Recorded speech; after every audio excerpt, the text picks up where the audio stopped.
All right, good morning, class, and welcome to week number 8. That is right, week number 8 of your 7314 class, which is your reference class. As always, I'm your professor, Dr. J.S.K. Austin. And today, what we're going to be doing is a little state of the course update, and then we are going to talk a little bit about the Wikipedia assignment, which you all have coming up toward the end of this month. So, when I talk about the Wikipedia assignment, it's not going to be a lot of, or possibly not even any actual hard skill that I'm going to be talking about. It's going to be a lot of soapboxing that I'm going to be doing, in my opinion, on why the Wikipedia assignment is important, why I assign it. It's actually my favorite. It's my favorite thing that I assign in any of my classes in any semester, and I'm going to explain why that is, and again why this assignment is there, and what I'm hoping that you all will do with the assignment, as well as what I'm hoping you all will do with Wikipedia in the future in your professional practice. So anyway, let's go ahead and get started by talking about that state of the course update. First of all, this is the thing that I want to talk about the most. So I have finished grading the first papers, which were the virtual reference practice papers. And there were a lot more of you who did not do your APA properly than I was hoping for. So back in September the 7th to be exact, I actually had an announcement in the class. The week 3 announcement was about 2 common APA mistakes, and I had a video just basically explaining those mistakes and what you could do to avoid the mistakes. And I let you all know that I would be counting off for those mistakes when I saw them, and I will be counting off for those in the virtual reference practice paper, and I will be counting off for those mistakes in the Wikipedia assignment paper. And so I would say that between a fourth and a third of you still did the APA improperly, even after being given the warning. So you did lose points for that. If you still are unclear on the, if you watch this, I would recommend that if you got points taken off and you don't understand why, that you do go back and watch this video, and it can be sped up. So if it's 21 minutes not sped up, it's about 16 minutes sped up, and I think you all can spare that if you are trying to save yourself points. But I say that to say that there are reasons why in librarianship you need to be able to pay attention to detail. And that's a very big deal, especially if you either become an archivist or a cataloger. You will very much need to be able to pay attention to detail. But then paying attention to detail is also the only way that you're going to get good with citation styles. That's just point blank how it is. And so if you are unable to actually notice the details when I talk about the capitalization scheme, and by the way, there's even this PDF that's part of the announcement, that's an excerpt from the APA 7 handbook that will teach you about the APA capitalization. So if you can't get your mind wrapped around actually doing the capitalization the way the style guide tells you to, and if you can't wrap your mind around, okay, only initial the first and middle names of authors when you're doing your reference list for APA, you got to train your brain to get around that. You will not be successful as a cataloger if you cannot pay attention to detail when it comes to capitalization and punctuation rules that are out of the ordinary. That's just the bottom line. If you want to be a cataloger, you have to be able to recognize those things and do them appropriately. If you want to be an archivist, the same deal.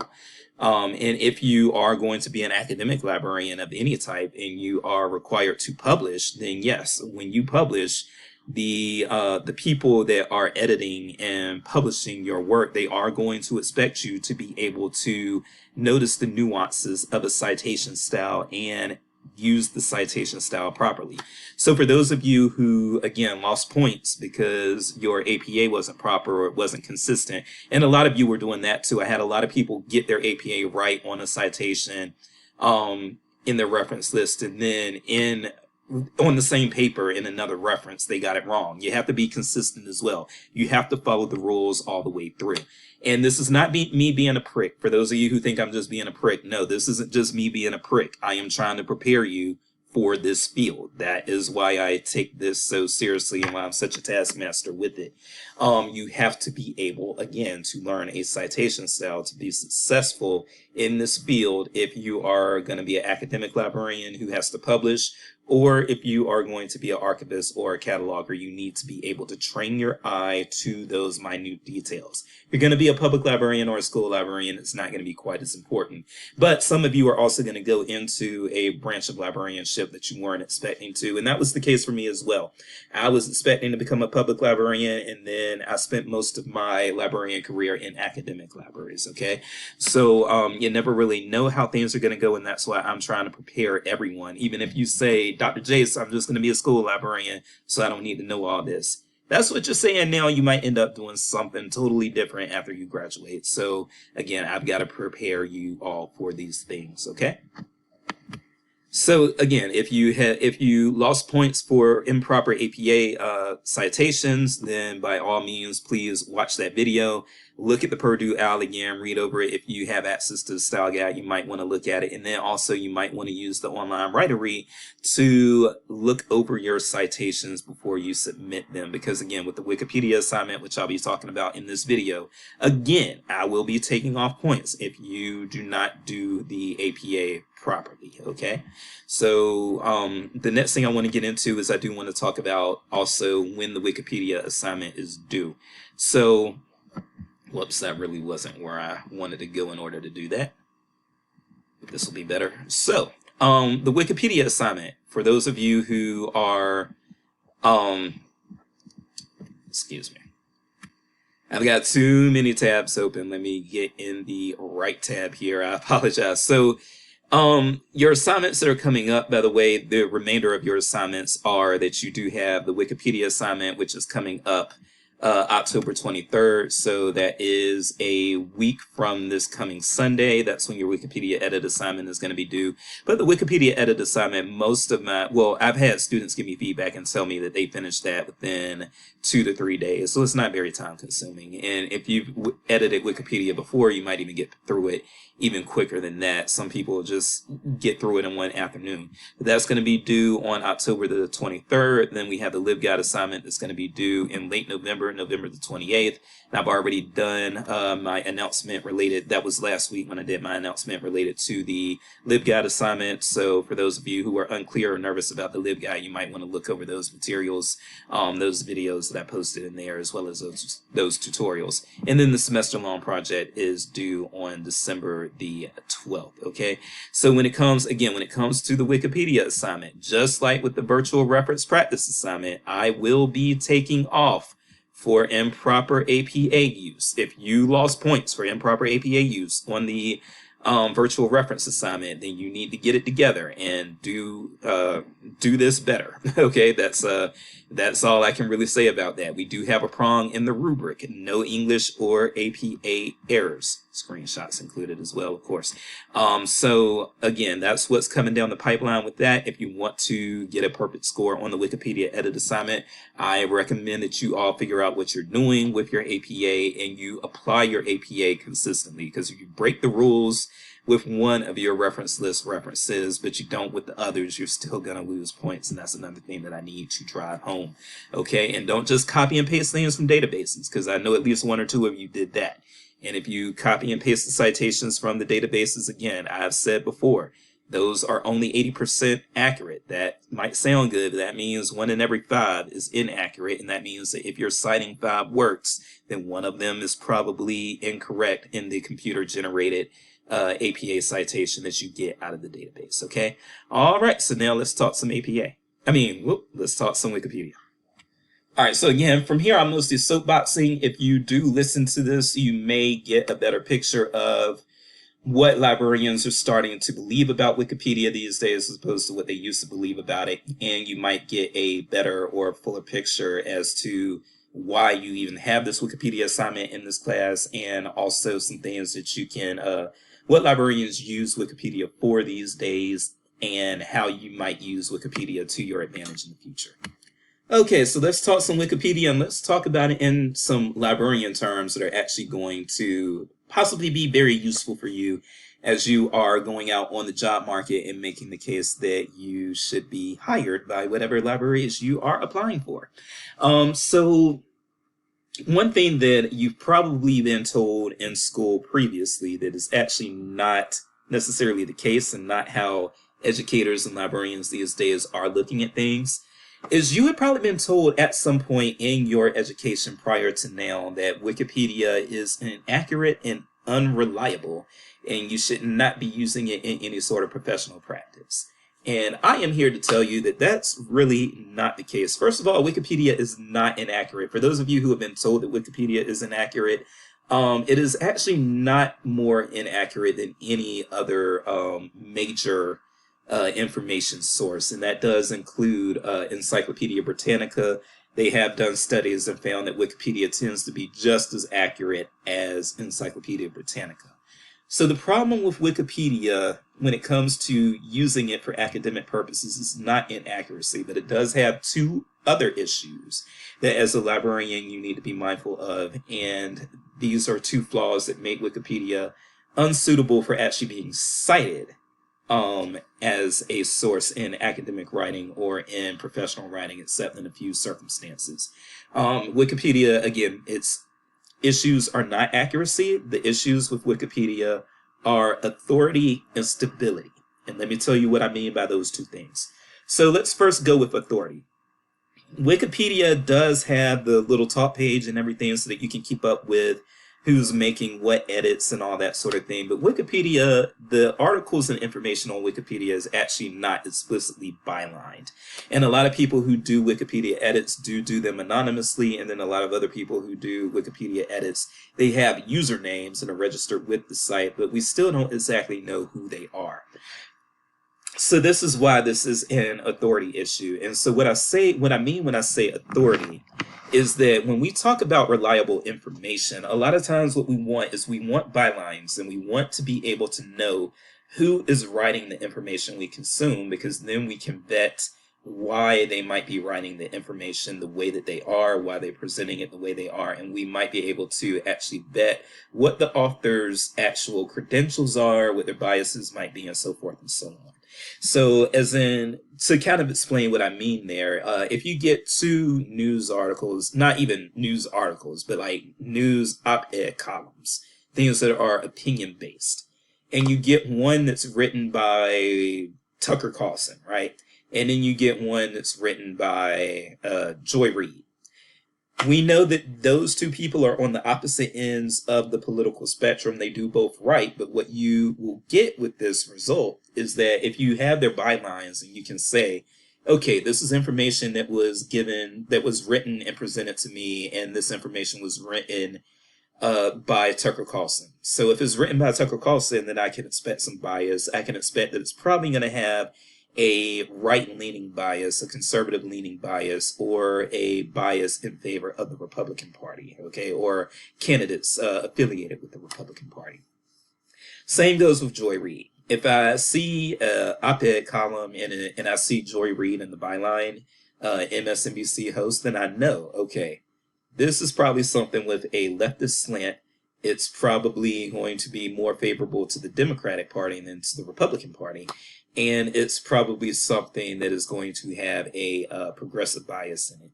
And so the reason why we're going to want to know this, if we know that those are two people who basically serve as pundits in the 24-hour cable news cycle, if we know that they serve as pundits in that, then we know that they're going to have opinion-based writing, and we know that they are going to be attempting to persuade in a certain way, and we know, given who they are, what way they're trying to persuade people.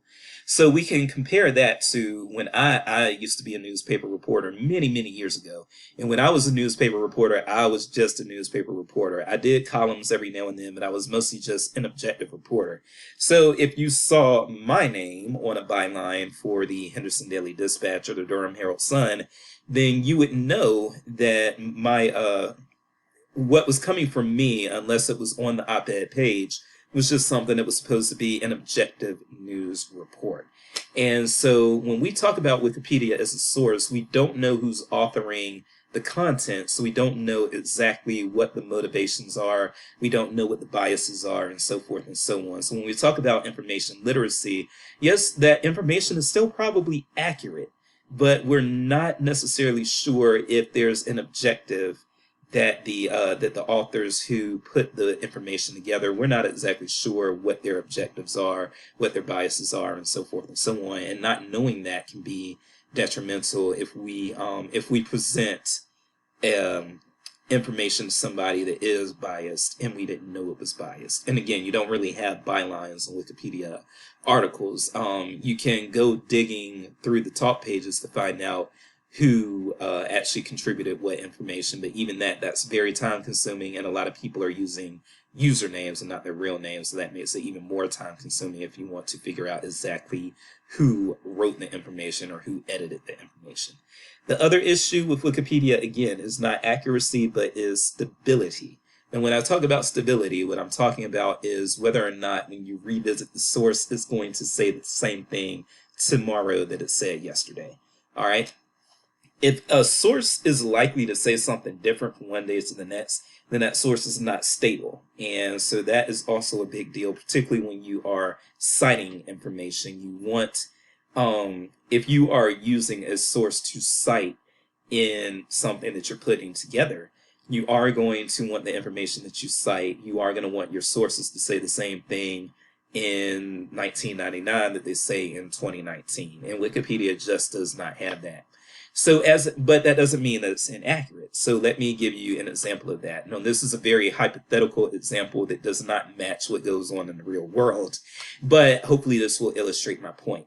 Let's say that Wikipedia actually existed in 1989 or 1990, which it did not, but let's say that it did.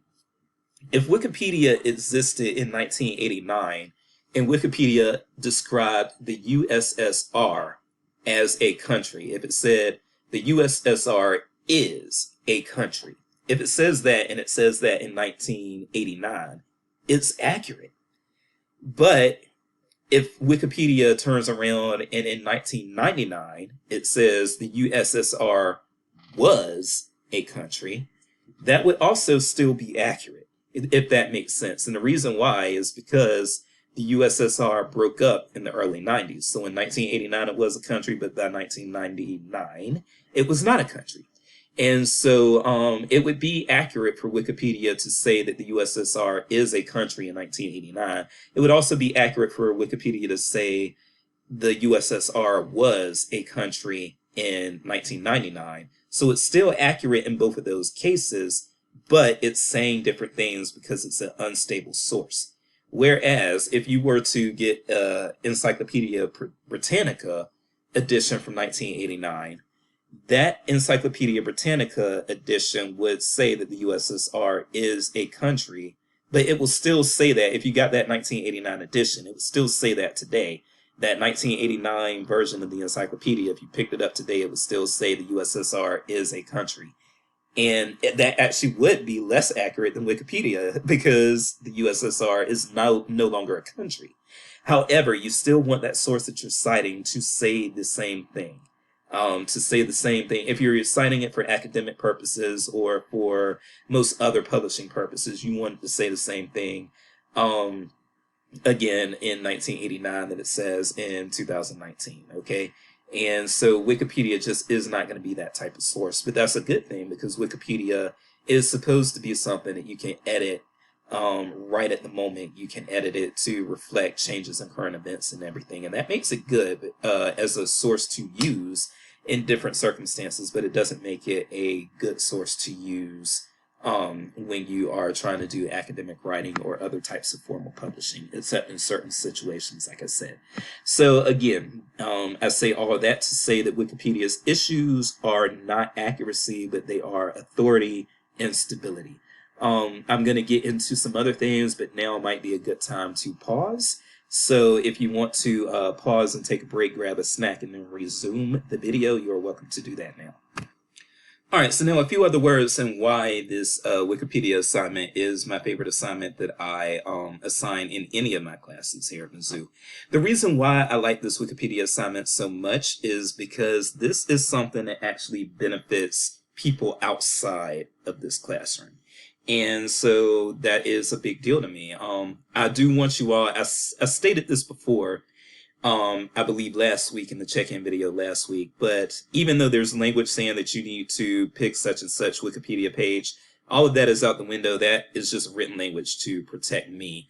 But basically, I will allow you to do a topic that you enjoy for both the Wikipedia and the LibGuide assignments. And those don't have to be the same topic, by the way. So you can totally do one thing for the Wikipedia assignment, and then you can totally do something different for the LibGuide. Okay, they do not have to be on the same topic. So let's just make sure we're clear on that. But again, one of the reasons why I love this Wikipedia assignment is because it contributes, it helps people outside of our class. And so that's one reason why I like it. No matter what page you edit or enhance, or even if you want to create an original page of your own, at the end of the day, the thing with the Wikipedia assignment is that once you enhance a page and make it better, that page is then, it's something that people outside of this class can access, and it's something that, that gives them, the people outside of this class who might access the page in the future that you enhanced, those people are going to have access to better information because of your labor, because of your work. So if you, let's say you enhance the page on, I don't know, you can enhance the page on Columbia, Missouri, if you live there and that's your hometown and you love it.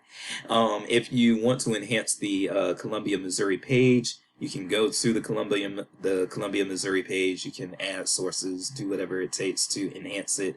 Do what you need to do to meet the criteria on the rubric and on the prompt. But once you do that, other people who come in and access that page, they have better information now because of what you did. And so, and if nobody erases your edits, and that'll still be the case, like 5-10 years down the road, somebody can be looking at that Wikipedia page 10 years from now and see your edits and be like, oh, okay, they're not going to give you any credit for your edits. It is what it is. However, they probably got some useful information from you that they didn't know ahead of time, and that's what makes this assignment, I think, so important. A lot of people, by the way, do use this assignment in their e-portfolios at the end of you're going to do your e-portfolio course during your last semester in the program, okay?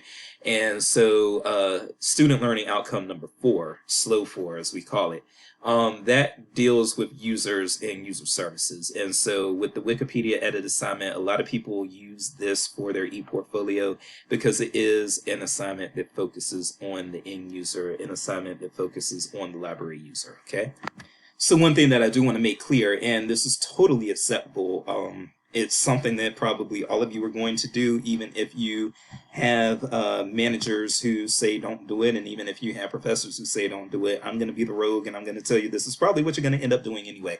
So once you actually get into professional practice, yes, back before the internet, and I'm not old enough to have done any library practice before the internet, but I am old enough to have had coworkers. It's been the case that I've had coworkers who I would be like the only, back when I was in my 20s, I'd be like the only person several times I'd be the only person in my department who was in my 20s, and then I had people in the reference department who were even in their 50s and 60s, okay? And so I'd be a lot younger than them, but a lot of them would remember those pre-internet days. They would remember the early 90s, the 80s, sometimes even the 70s, and doing reference work in those eras. And before the internet, what reference librarians used to do when they were gathering information and trying to figure out how they were going to assist a patron, one thing that they used to do, and they've told me this many times, is they used to go to Encyclopedia Britannica or whatever encyclopedia was available at their library, and they would gather some background information using the encyclopedias, and then they would springboard into getting to actual information that once they knew more about the topic, doing their preliminary research through the encyclopedias, that's when they would actually go and find usable sources for their for their patrons.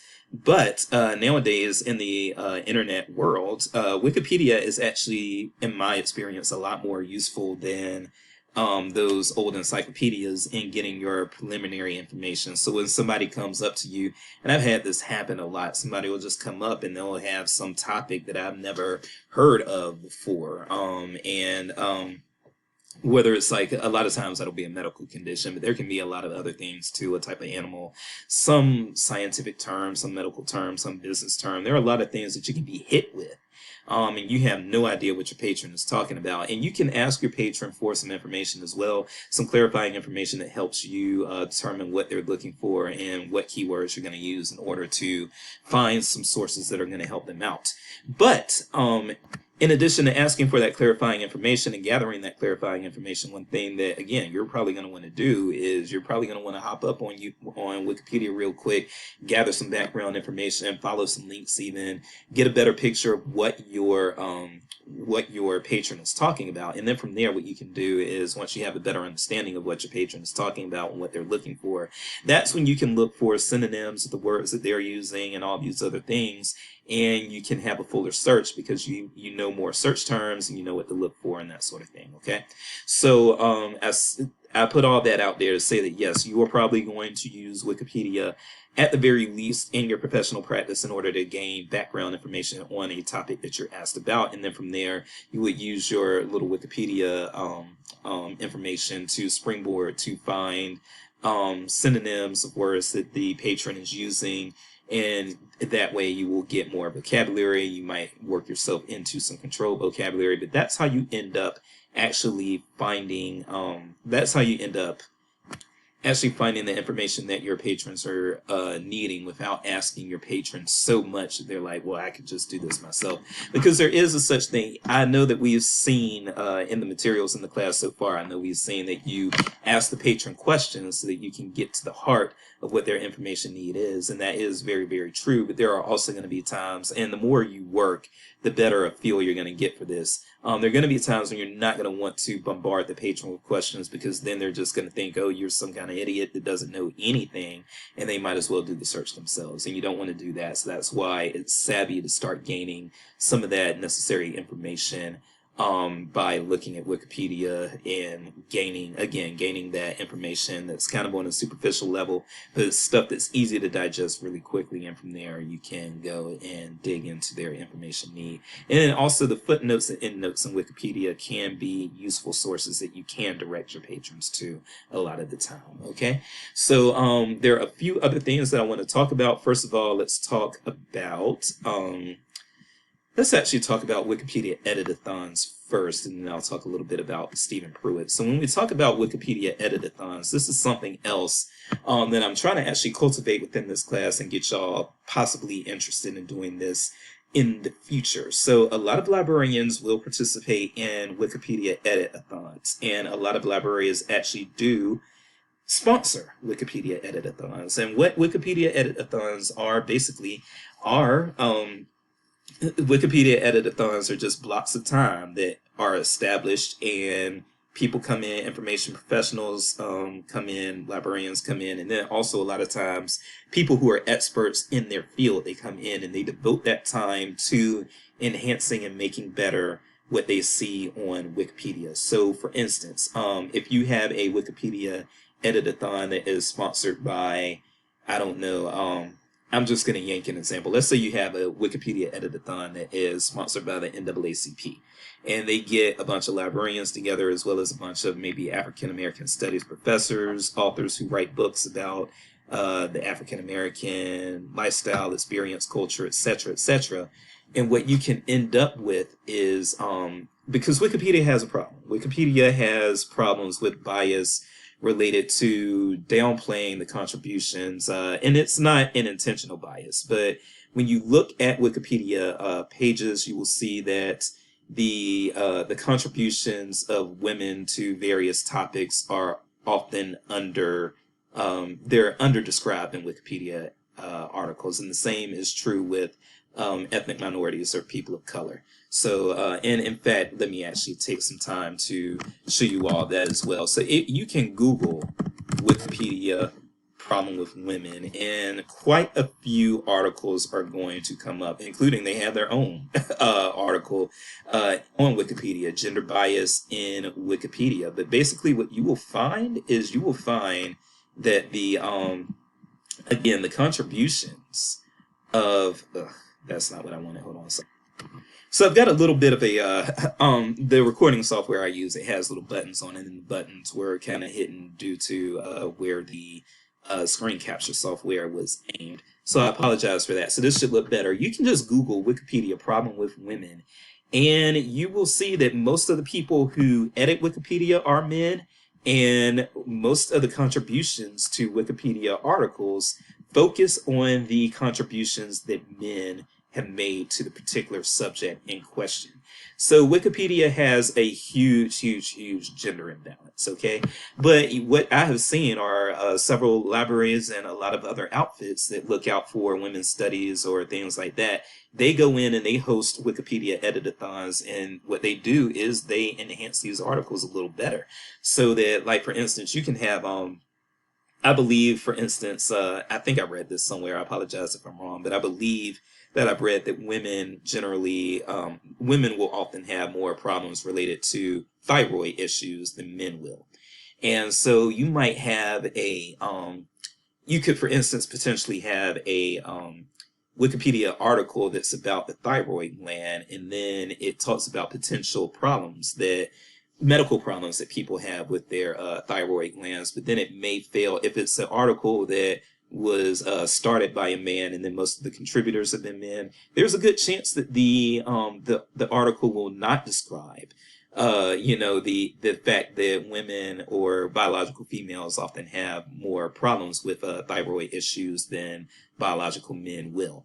Okay, and so it's very important to deal with these gender imbalances, because if you don't, then what do we have? The problem that we end up having is that the information that's crucial to women or to biological females is not it's not presented as thoroughly, and it could be missing. And then if that information is missing, that information could have really possibly benefited some women who visited Wikipedia to try to get information on whatever the topic may be.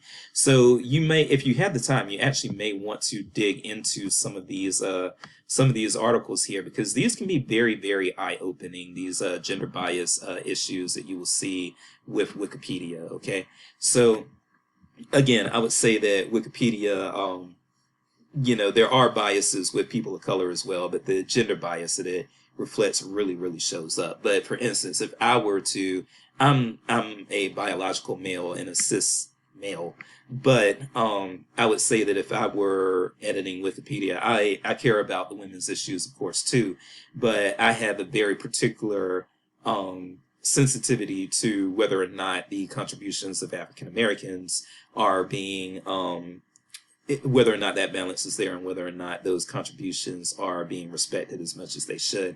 So there could be a Wikipedia article about whatever topic, and it could talk about, how, like, let's say there's a Wikipedia article about COVID-19. COVID hit Black communities in the United States especially hard. It did. And you may not have that information built into the regular COVID-19 article, but then somebody like me might come in and be like, well, okay, it's not talking about how COVID hit the African American community especially hard, but I'm going to make a note of that because it's well documented. There are a lot of sources that I can use and cite in order to put that information in there, and that is information that is relevant, that needs to be known. And so if I have that sensitivity, then I can enhance the article by adding how COVID-19 affected African Americans. So when I say that, one thing that I hope that at least one of you, I will be very happy if at least one of you decides, man, this Wikipedia edit thing is pretty cool, and it helps me make the information landscape better for everyone. And so I'm going to participate in Wikipedia editathons in the future. And so what you can do is you can look for Wikipedia editathons. And a lot of times Wikipedia editathons are actually going to be advertised on librarian listservs. So if you are on any listserv for ALA or ACRL, or any of these roundtables that ALA has, or if you are a member of one of the ethnic caucuses, a lot of times that information about Wikipedia editathons will actually go on those listservs. And so what I have here, and I can post this link into the into the announcement as well, but there is a Wikipedia editathon that's going to be hosted on this subject on November the 2nd, so it is coming up. But this is related to latest Benton exhibitions focus on women artists, feminism, and Punk Cat Eyes. I don't know what Punk Cat Eyes is, and I have not honestly read this entire article. I went straight for where the Wikipedia editathon information was. But again, you can find this information, and what they're going to be doing is this Wikipedia editathon is going to be used to enhance, well, it says it right here. We'll add entries or fill out stubs for many of the women in this exhibition. But if you contacted these people, I guarantee you they would probably find some role for you if you wanted to, again, even women who are not in this exhibition, if you said, hey, I would like to be a part of, if you reached out to whoever's hosting this and you said, hey, I want to be part of this editathon, how can I do that? They will probably find some other topic or some adjacent topic to to what's going on in their exhibit and say, hey, you can help us out by writing about this or enhancing articles about this or that. And that way you can participate, and again, you can improve the information landscape for people who might stumble on these Wikipedia articles later. And again, there are Wikipedia editathons happening all the time. Again, a lot of them are related to either social justice issues, so enhancing articles about women or where women have made contributions that have not been respected or honored or included. The same with sometimes you'll see editathons that are dedicated to enhancing articles related to Black history or Latinx history or Asian and Pacific Islander history and so forth and so on. And you can get in on those editathons and you can enhance these Wikipedia articles and again, connect people to higher quality sources, have higher quality sources cited in the Wikipedia article, and so forth and so on. All right, so that's what I'm going to say about that, and hopefully I can wrap this up in the next 10 minutes here. Again, I hope you have sped it up. The last thing I want to talk about are what I feel are some potential dangers of Wikipedia, and so I'm going to post this link in the announcement as well. So here's my fear when it comes to Wikipedia. Now, Wikipedia, again, is very accurate right now, and it has a very, very good peer review system in place. However, we know that bad faith actors and people who have malicious intent, they have used social media, Facebook, Twitter, etc., etc. We have these troll farms. We know that troll farms exist in Russia. We know they exist in China. And the United States has probably got some troll farms that are affecting information consumers in other nations as well. But what they are doing is they are using social media to connect voters and the citizenry with that information. This is being done with social media right now. You don't see a lot of reports of this happening on, or any reports maybe even on of this happening with Wikipedia yet. But I think that if foreign nations or terrorist groups or whatever, I think if they wanted to, they could come up with ways to get around the peer review system that Wikipedia has in place, and they can start using Wikipedia to disinform people who participate in democracies and republics the same way that social media is already being used for that. So that is something that I worry about, and here's where I would use an example or why I would say that this could be a concern. How many of you actually have heard of Stephen Pruitt prior to me mentioning him now? So this is Stephen Pruitt. Stephen Pruitt at one point was believed to have edited a third. He was believed at one point to be responsible for a third of the content on Wikipedia. That is a lot. A third of the content on Wikipedia. Now, instead of saying that, they talk about how he is responsible for editing over 3 million articles on Wikipedia. But this is something that this dude probably does almost every single day of his life. Now, the reason why this is scary is because who's heard of him? This is somebody who is playing a major part in the information landscape. This is somebody who is altering the information that a lot of people are consuming day to day on Wikipedia. He's done a lot of these edits, and nobody really seems to know who he is.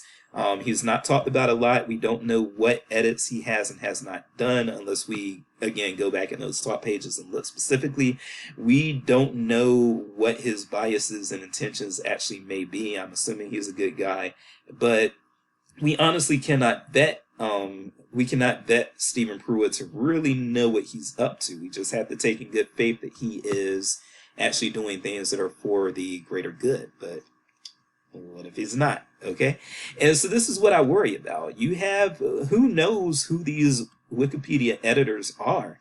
And yes, Stephen Pruitt is, he's become a name because he has edited over 3 million articles. But what about those people who have edited just 500,000 articles or 250,000 articles, but they're still out there playing a major role in the information landscape online and doing a lot of stuff pseudo-anonymously to the information that people are consuming. And so I think this is very dangerous because, yes, we have this Stephen Pruitt, who's probably a good guy. And when I first started talking about Stephen Pruitt in these classes, there was not a Wikipedia page about him, but now there is. So at least we do know now that Stephen Pruitt is a Wikipedia editor with the highest number of edits in the English Wikipedia at now over 5,000. So this is an update to the, 5 million, which is an update for the 3 million that we have just in April here. Now there's a source saying over 5 million, and that is a lot. This man is doing a lot, manipulating a lot of information that people are accessing every day. And to me, this is scary because what if the next Stephen Pruitt is somebody who works for Vladimir Putin? And by the way, I'm sorry for any pro-Russia people here, but I am not one of these pro-Russia people. I am going to just come out and say that I have a bias against Vladimir Putin, and I don't think that he is necessarily a good, benevolent leader. But again, having said that, the next Stephen Pruitt could be somebody who's very dangerous, and we could be none the wiser. This could be somebody, it could be somebody who just goes and adds disinformation to these Wikipedia articles, and nobody would be the wiser. And if they find a way to actually circumvent the Wikipedia's peer editing process, then, or peer review process, I should say, then we could be in really big trouble, because that would mean that a lot of that information is just that means that bad disinformation could go up there and it could stay up there without being challenged. And we certainly don't want that, but I think that it is within the realm of possibilities. And I would also say, and some of you may interpret this as me shaming Stephen Pruitt, which I apologize if that's how it's going to come out, but I'm going to say something else very controversial here. I don't know how healthy this is, okay? So one thing that I want you all to always have is a good work-life balance, okay? I don't want you all to make librarianship your life. I don't want you all to have just librarian friends. I meet people like that at library conferences all the time and on library Twitter. I meet people who just don't have any friends except for people in libraries. And it's almost like the librarianship becomes a cult when these people they go to work and they talk to librarians all day. And then when they're off work, all of their friends are librarians that they met at conferences, and they don't have anything else outside of that. I think that that's very dangerous and very toxic for people who live that type of lifestyle. And I would definitely encourage you all, if you are living a type of lifestyle, if you ever find yourself living a type of lifestyle where all of your friends are librarians, I would very much encourage you to do some things that can help you make some new friends outside of librarianship, especially if you're in a new city. And one thing that I did moving from North Carolina to Missouri and not knowing anyone out here is I did get involved in martial arts, and that has been a very beneficial move for me. So if you can afford martial arts or gymnastics or Pilates or something, yoga, something that keeps you maybe physically in shape as well, or helps you physically, the physical and the mental are connected. And so again, without trying to be mean, when I look at Stephen Pruitt, I'm 39, I'm almost going to be 40. Okay, I'll be 40 in a few months. And I'm actually younger than Stephen Pruitt, but I wonder, and again, some people may not like what I'm about to say, but I try to keep it real and I try to do the things and say things that I think are going to keep people healthy. Um, when I look at Stephen Pruitt, I look at somebody who is younger than me, but could pass for being older than me. And I don't know how healthy this lifestyle is. If Stephen Pruitt has edited over 5 million Wikipedia articles, then what does Stephen Pruitt do with Stephen Pruitt's other time, right? Does Stephen Pruitt go out and have a social life? Does he um, play with friends? Does he have a drink with friends every now and then? I hope he does, because that is necessary. That is necessary for your health, to fellowship with your friends. Does Stephen Pruitt get any exercise every now and then? Maybe exercising 2 to 3 times a week. I know that people don't like being told that they should exercise, but I'm old school. And back in my day, doctors used to say, exercise is healthy and you probably want to exercise and have a healthy diet. That doesn't mean you should be, exercise doesn't necessarily mean you're running a mile every day or something like that. You don't have to do that. But even, just 10 to 15 minutes of, maybe a little jog or a little swimming or being on the exercise bike, something that gets your heart rate up. I know that people don't like being told nowadays that that's beneficial, but it's just true. And it's beneficial for you mentally too, if you can make the time for it. Now, some of you, I understand, cannot make the time for it. For those of you who can make the time to exercise, I would really like for you to do so. And a lot of times students who exercise actually do better in their courses than students who don't. But I will say this, if you have time to edit over 5 million Wikipedia articles, then yes, you probably do have time to exercise. I guarantee you that this guy spends at least an hour a day on Wikipedia. I guarantee you he does.